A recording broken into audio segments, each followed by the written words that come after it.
Come with me to Florida's most notorious prison, the place where Ted Bundy and Aileen Wuornos took their final breaths. But it's not the living we're coming to see. It's the prison cemetery we are here to explore. Let's go to Rayford, Florida, and the Union Correctional Institution. Formerly known as the Florida State Prison, this opened in 1913 and has a maximum capacity of just over 2,000 male prisoners. There's also a graveyard. Prisoners who die or are executed here and go unclaimed by family members end up in this place.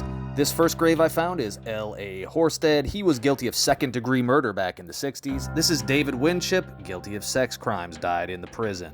Charles Polite died here after being sentenced to 50 years for robbery with a deadly weapon. The cemetery sits right in the shadow of Florida's death row. Famous serial killer Ted Bundy met his end here in the electric chair in 1989, while Aileen Wuornos was executed by lethal injection in 2002.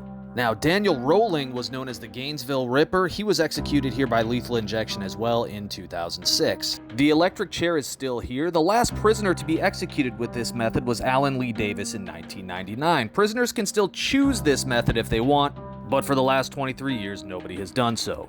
Back to the cemetery, I think the houses next door are for guards, but I'd have to have somebody confirm that. This is the grave of James Trotter, who actually escaped prison in 1981.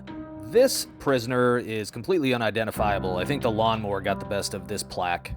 This prisoner's grave has completely caved in. Just thought that was an interesting sight. Here's a newer plaque. This is for Jimmy Newsom, convicted of first-degree murder in 1990. And finally, we have Edward Fox, grand theft, and several armed burglaries. Driving off and looking into the prison yard, you have to wonder how many of these gentlemen might end up in the prison cemetery when it's all said and done. As night falls on Rayford, Florida, one last abandoned house captures the hopelessness of life and death in prison. Thanks for watching, and don't forget to lock your door tonight.